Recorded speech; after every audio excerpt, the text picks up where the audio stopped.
Pernah nggak sih ngerasa kok ada materi pelajaran yang gampang banget diingat, tapi ada juga yang baru dibaca udah lupa?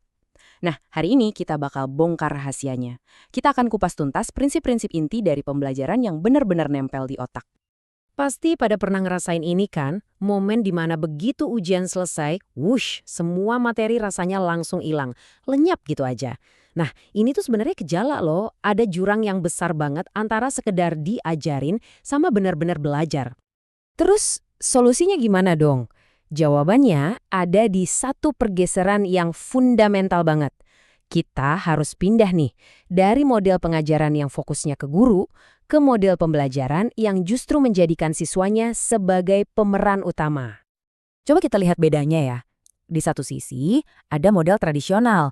Guru jadi pusat segalanya, pusat informasi, dan siswanya ya cenderung pasif, cuma nerima aja. Nah, di sisi lain, ada model pembelajaran yang efektif. Di sini, kelas itu udah kayak bengkel kerja atau lokakarya. Siswa nggak cuma nerima doang, tapi mereka aktif membangun pemahaman mereka sendiri.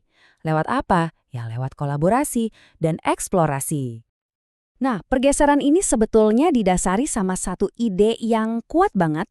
Kita itu paling jago belajar kalau sambil praktek, sambil melakukan sesuatu. Oke, sekarang kita bakal bahas 3 prinsip utama yang dibangun di atas ide yang kelihatannya simpel tapi sebenarnya revolusioner ini. Oke, prinsip yang pertama itu namanya pembelajaran aktif. Gampangnya gini, siswa itu bukan lagi penonton pasif. Mereka itu arsiteknya, mereka yang ngerancang proses belajar mereka sendiri.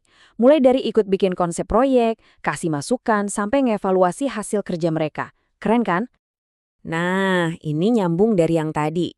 Di atas konsep pembelajaran aktif, ada yang namanya pembelajaran berbasis masalah, atau sering disingkat PBM. Anggap aja gini, kalau pembelajaran aktif itu filosofinya, PBM ini salah satu cara prakteknya. Jadi belajarnya itu nggak mulai dari teori dulu, tapi langsung dari masalah atau tantangan di dunia nyata yang relevan. Prosesnya juga jelas banget dan sistematis. Pertama, identifikasi dulu masalah di dunia nyata. Terus, analisis informasinya, kumpulin data yang dibutuhin.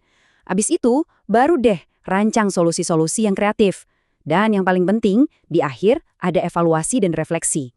Jadi, ini bukan soal nyari satu jawaban yang benar di buku teks ya, tapi lebih ke prosesnya.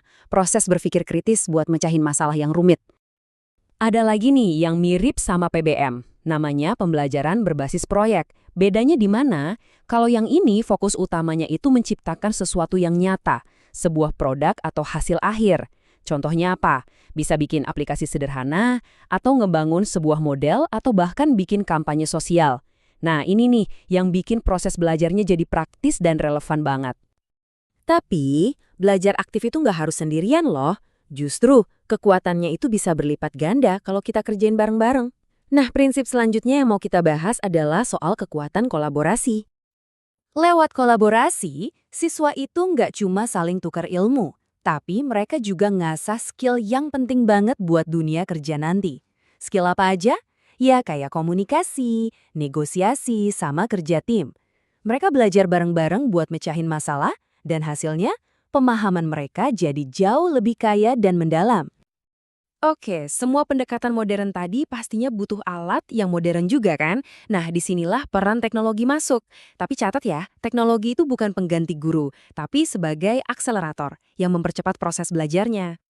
Betul, teknologi itu akseleratornya. Coba deh bayangin, siswa bisa belajar kapan aja dan di mana aja lewat platform online. Mereka bisa kolaborasi sama temen dari sekolah lain atau dapat materi yang bener-bener disesuaikan sama kecepatan belajar mereka sendiri.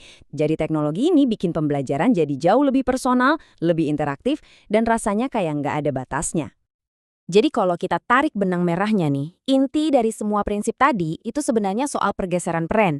Siswa itu bukan lagi dianggap kayak gelas kosong yang harus diisi terus-terusan. Bukan, mereka itu sekarang ibaratnya seorang penjelajah yang dikasih kekuatan buat bikin petanya sendiri, buat menciptakan pengetahuan dan pemahaman mereka secara aktif. Nah, ini pertanyaan penting buat kita semua nih, entah kita sebagai pelajar, pengajar, atau bahkan orang tua.